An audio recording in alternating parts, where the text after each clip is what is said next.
Estamos iniciando Nos Caminhos da História. No programa de hoje, vamos conversar com César Oliveira, um artista, um músico, um gaúcho, um homem que tem história para contar para todos nós. Não saia daí porque nós voltamos em seguida para aprender com ele.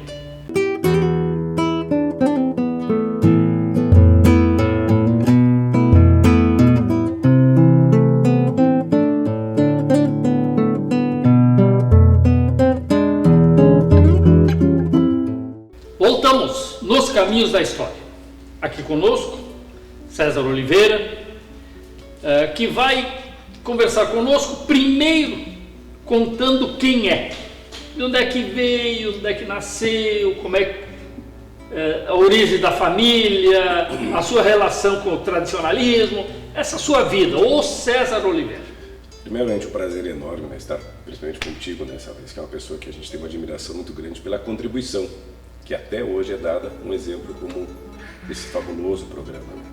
Esse conteúdo que é gerado, e a gente tem uma grande necessidade na geração de um conteúdo que deixa um legado para tantas pessoas, né? Principalmente a nossa juventude em relação a isso aí.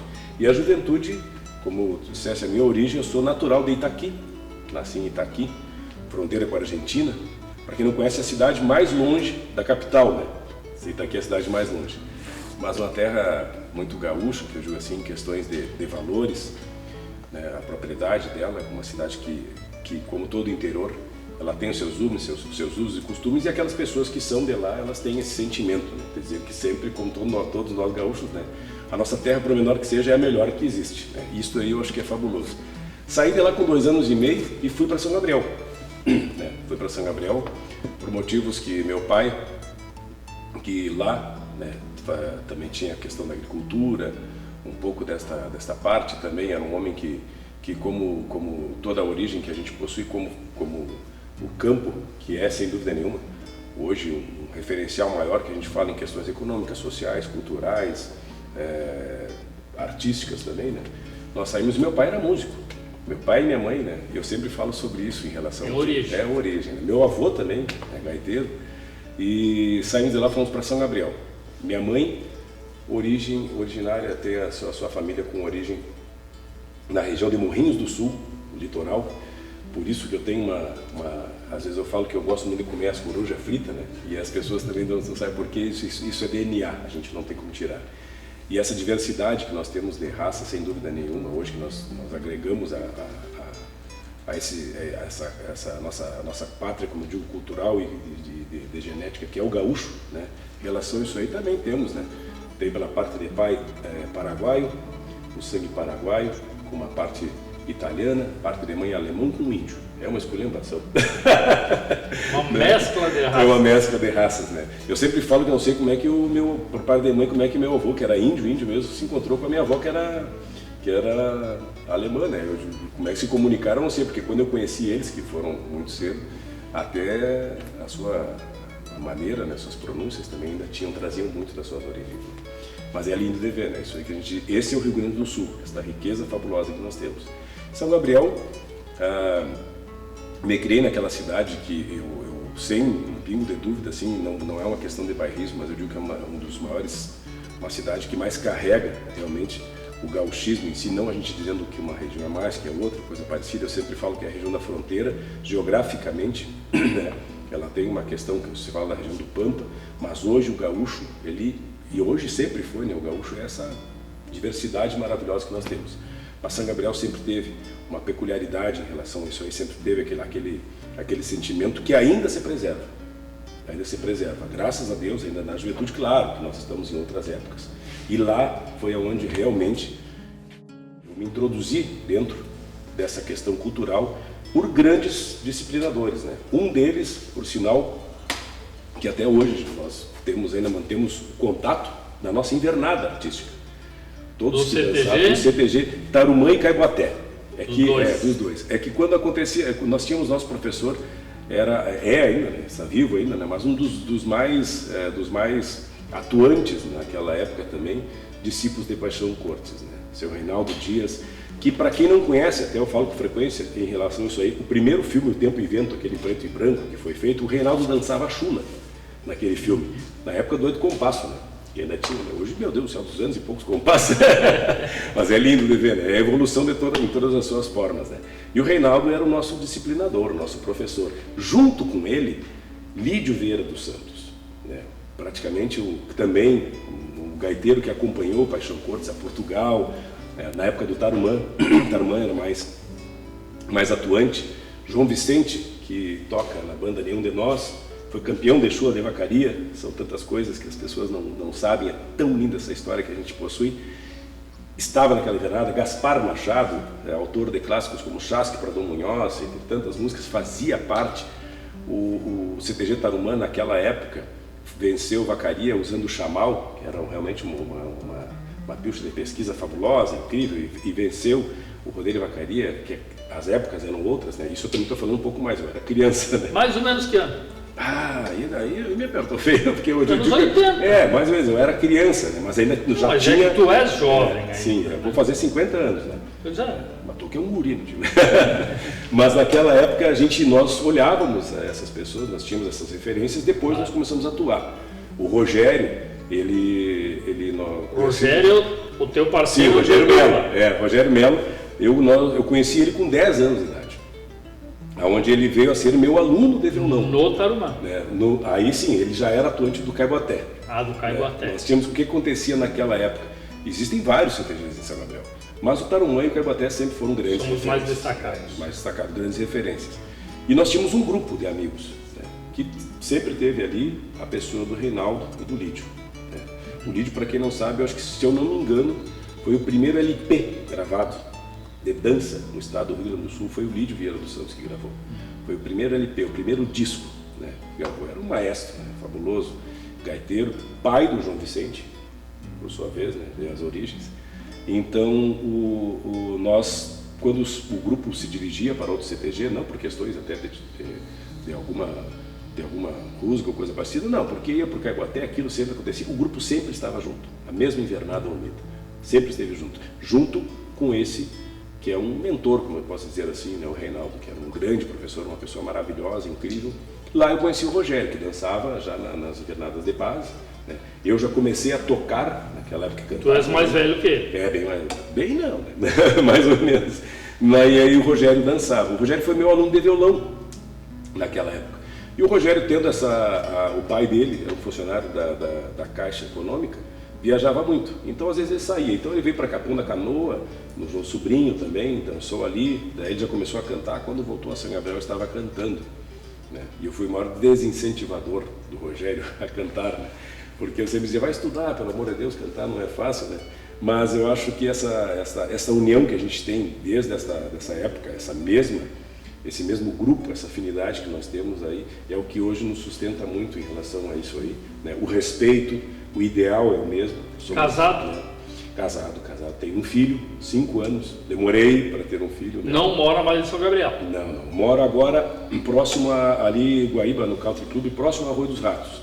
Né? Morei 8 anos em Porto Alegre, quase de 8 a 10 anos em Porto Alegre. De vez em quando monta cavalo? Agora está bem difícil, né? Porque eu tenho 4 eras de disco. Rompi uma há muitos anos atrás, quando eu tive que perder muito peso. Mas quando dá, sim. Né? Fui proibido pelo médico, mas ainda sou meio teimoso. Né? Ainda sou meio teimoso. E a paixão que a gente tem, né? Também, hoje em dia também o tempo não sobra mais, porque o contato com o animal, eu sempre digo que quando montar, quando dá o pé no estribo, a gente ainda se benze, porque sabe que o animal tem a sua força e a gente deve o respeito a ele. E a carreira musical começou com que idade? A carreira profissional, digamos assim. Vou me dedicar a isso. Justo. Eu, no caso, estava falando, meus pais, né, eles eram músicos, né, não músicos profissionais.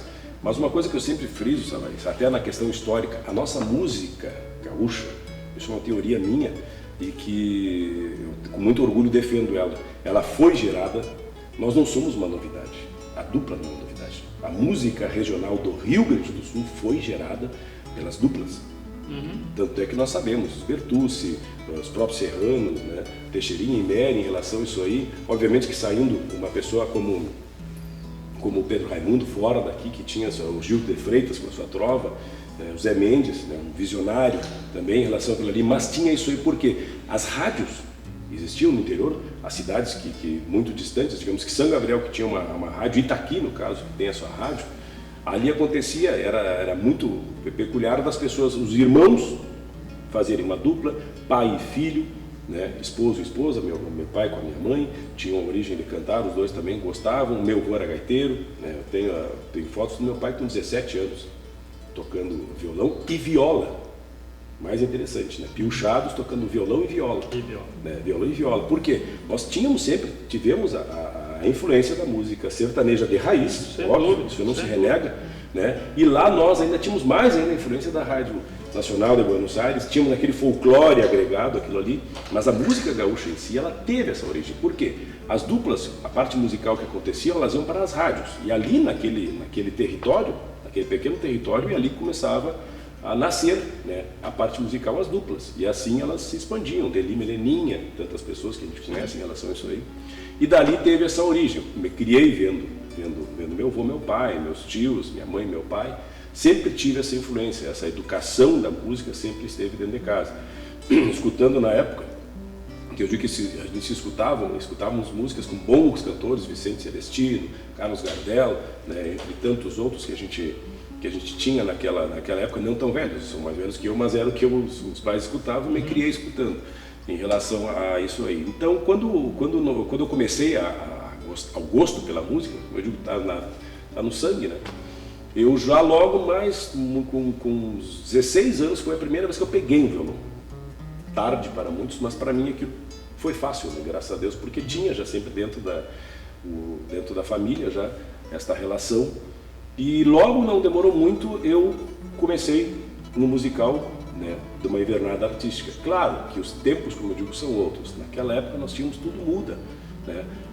Evolui de uma maneira muito favorável. Mas naquela época a nossa invernada, principalmente lá em São Gabriel, eram diferentes, eram grupos de amigos que não existiam, né, locais para se apresentar, para concorrer. Nós íamos muito ao Uruguai fazer apresentações, viajávamos para o Festival Nacional de Olímpia, festivais de folclore, em relação a isso aí fui 3 vezes. São Paulo. Né, e isso, fabuloso, incrível aquele festival. Argentina, íamos muito nos festivais de folclore, sempre levando a nossa música, sempre levando a nossa cultura e a nossa dança. E ali que eu comecei a questão da música em relação a isso aí, a parte musical, aprendendo ali dentro da... Já começou com a dupla com o Rogério ou não? O Rogério dançava. Tu começasse sozinho? Sim, comecei sozinho.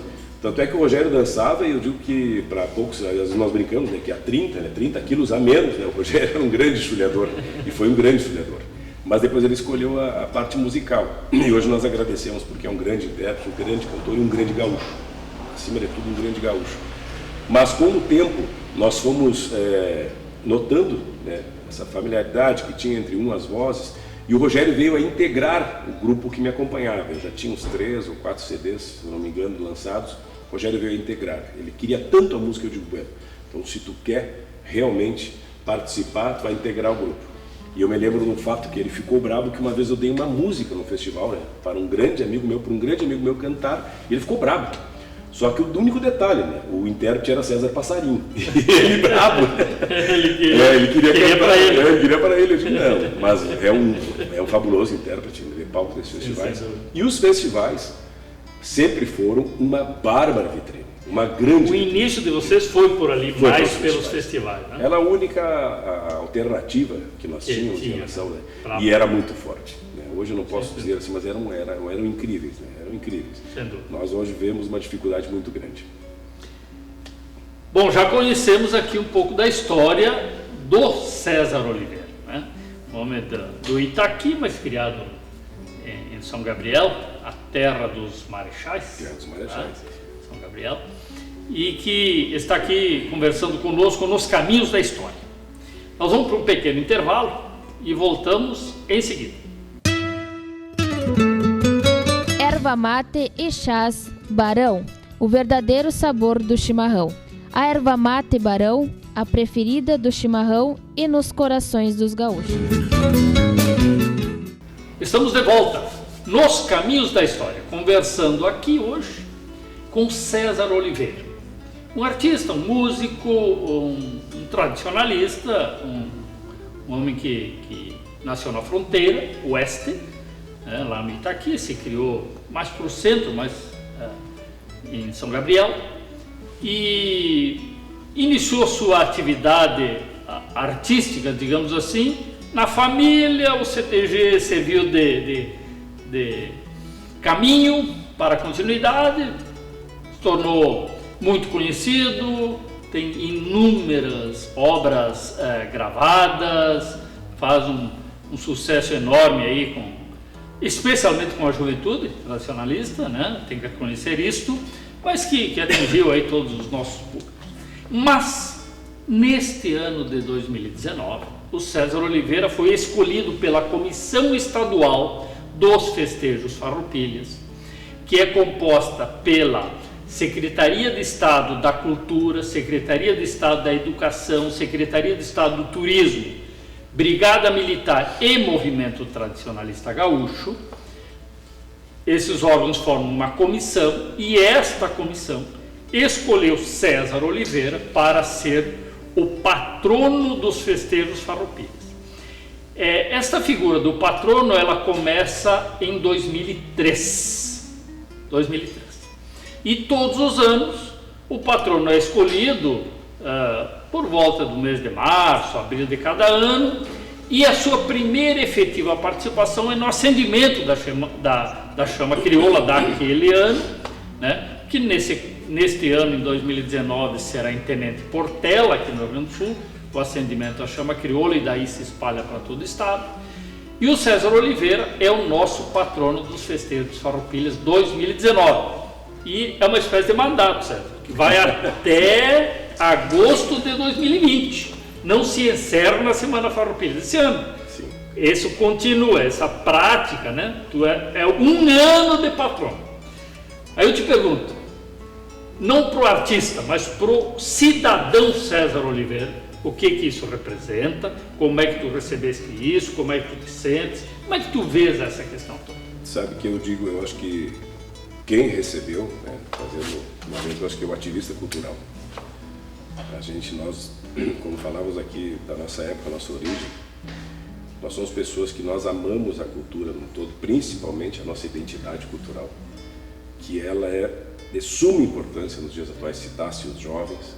E quando me foi feita essa deferência, eu estava na estrada, em relação a isso aí, eu titubeei um pouco em relação a isso aí, justamente porque eu considero, obviamente, né, eu sei que eu acho que o trabalho que a gente faz, e o pouco trabalho, Savarissa, que as pessoas entendem que hoje a gente é obrigado praticamente a demonstrar, a exalar isso aí pela necessidade que a gente sempre fez, além dessa questão dos palcos. Como dizia o meu médico, mas quando tem um momento, eu tive durante 8 anos uma agência de publicidade e marketing, trabalhei com isso aí pela necessidade da falta de linguagem, de profissionais do ramo para poder fazer um trabalho digno. Nós temos 5 indicações a prêmios nacionais, uma indicação a prêmio internacional, isso aí é trabalho, árduo trabalho, não é por acaso. E justamente esse trabalho, ele vai muito além. A questão de gravarmos o primeiro DVD no Teatro da UX, com críticas, mas depois entendendo que a nossa cultura, o nosso folclore, ele dentro do teatro local dele, como nós falamos anteriormente fora do ar, os festivais de folclore que nós temos é uma amostra da arte folclórica. E o folclore, ele é universal.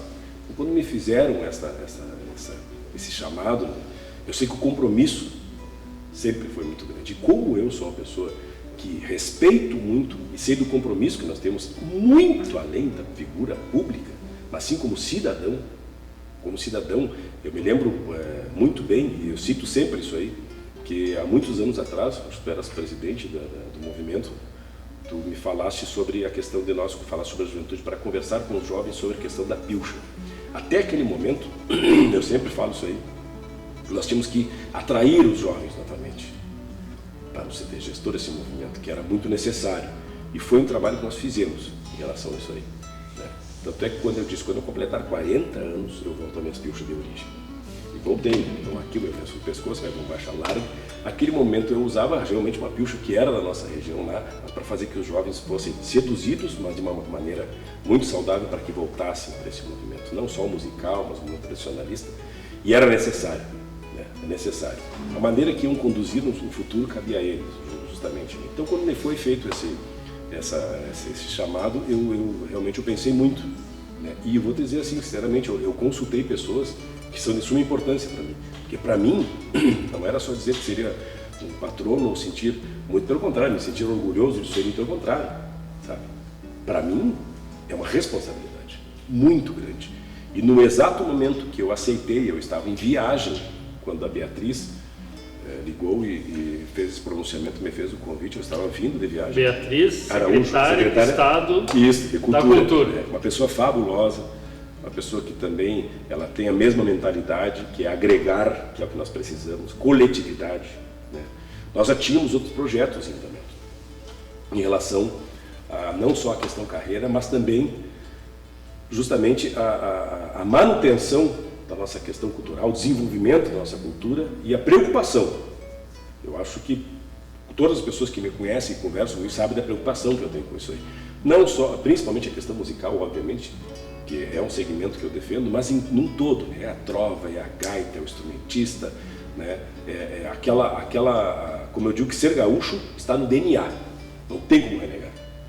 Entendeu? Se tu vai ser um grande instrumentista, eu cito exemplos como o Diamandu, que é um grande violonista, ele jamais renegou o seu DNA, sempre tem, né, um pedaço da energia que ele aprendeu aqui, das suas origens. Então hoje nós temos que nos beneficiar disso aí. Então quando me foi feito esse convite, também para mim eu consegui enxergar como uma oportunidade de contribuir mais ainda, né?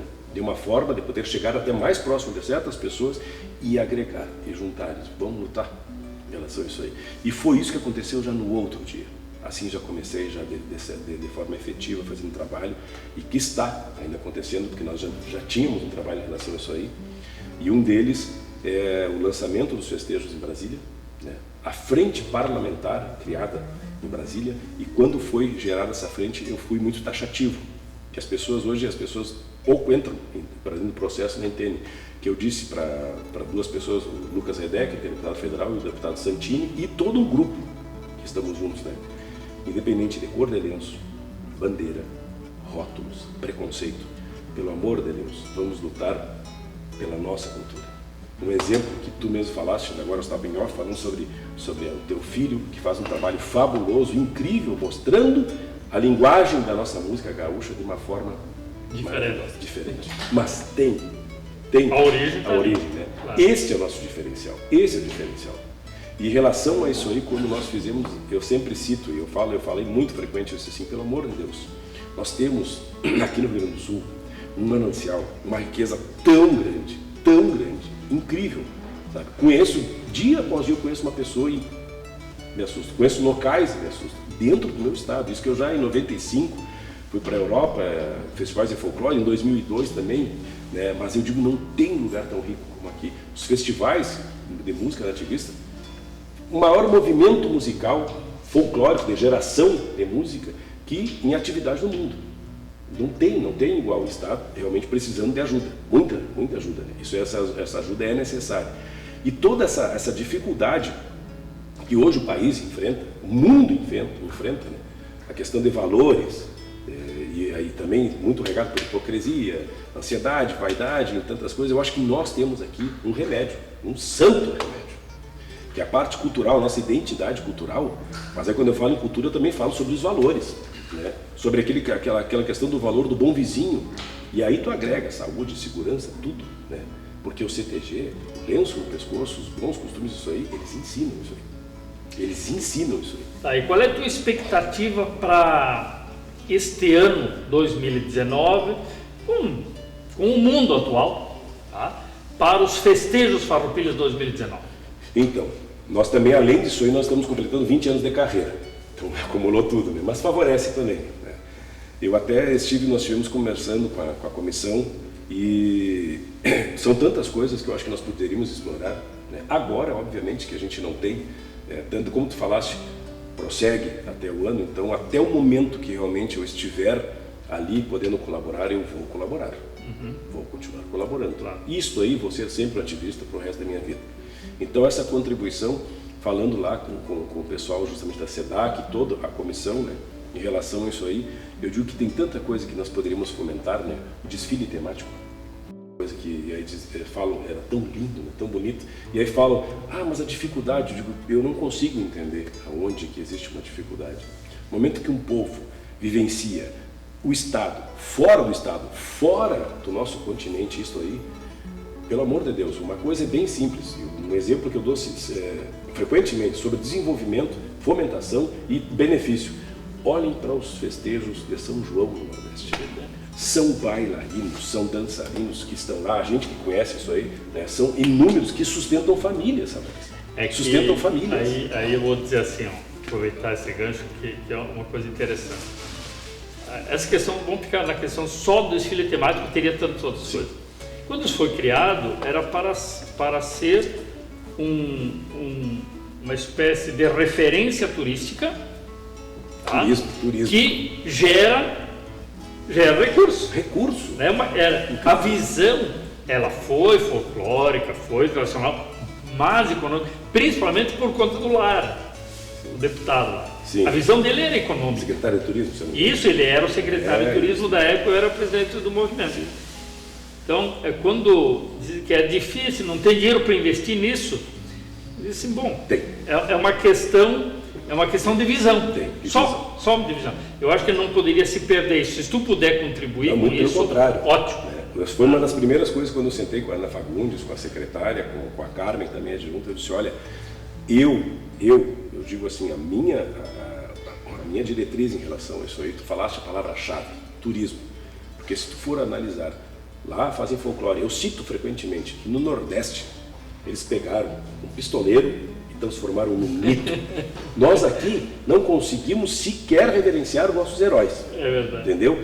Tanta coisa que nós podíamos aqui tirar benefício, um desfile temático. Tu imagina, os festejos farroupilhas nós vamos lançar lá, claro, que em proporções, mas tentando lançar, né? São 12 embaixadas, se eu não me engano. Estará lá o vice-presidente, ministro da Justiça, o próprio presidente, tantas pessoas nós vamos mostrar lá. Nós não estaremos lá cantando nem nada, não. Vamos lá como ativistas para fazer um protocolo para lançar os festejos do Rio Grande do Sul. Visitem o Rio Grande do Sul. E não só aqui. Visitem a Serra, visitem tudo que nós temos de belo. Claro. Entendeu? Tudo isso é ligado. Porque as pessoas que vêm aqui, sabe, isso a gente escuta. Querem ver o gaúcho. Querem ver o gaúcho. Querem ver o gaúcho. E nós temos muito para mostrar. Só que eu não entendo, às vezes, não me entra na cabeça aonde que está, que as pessoas não enxergam que esse é um caminho muito saudável, esse é um caminho fabuloso, e isto é um trabalho que eu, juntamente dessa referência, tento fazer e continuarei fazendo, né, junto da SEDAC. Fico muito feliz em perceber essa tua visão dessa questão. Muito obrigado. Que é uma coisa realmente que eu vejo que não tem outro caminho, na minha forma de ver.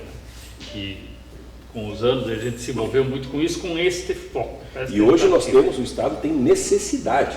Sim, não tem dúvida. Necessidade. Não tem dúvida. Quantas famílias seriam sustentadas no mercado informal? Sim.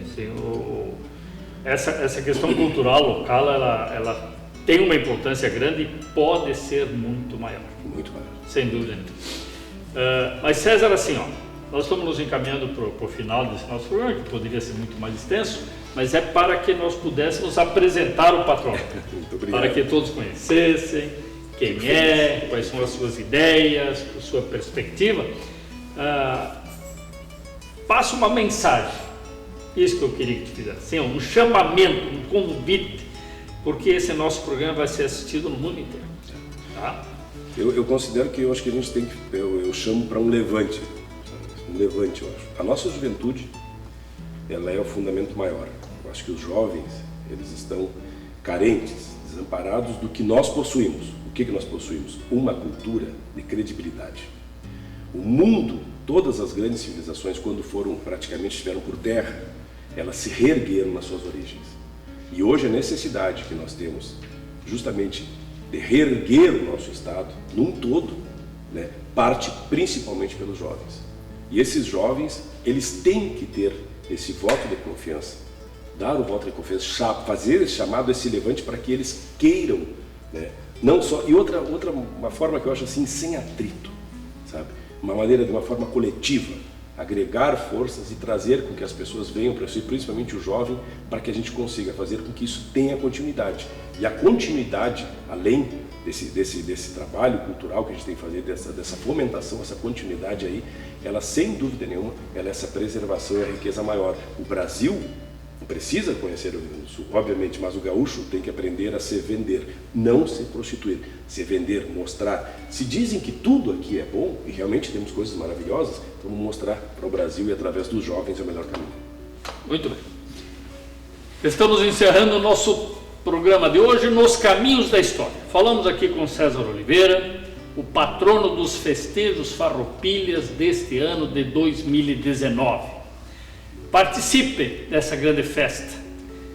De 13 ou 14 a 20 de setembro ou a 23 de setembro nesse ano, com certeza teremos muita festa, muita coisa para comemorar e muito para aprender e muito para nos orgulhar. Foi um prazer ter estado com cada um dos senhores e das senhoras que nos assistem no mundo. Voltaremos num próximo programa.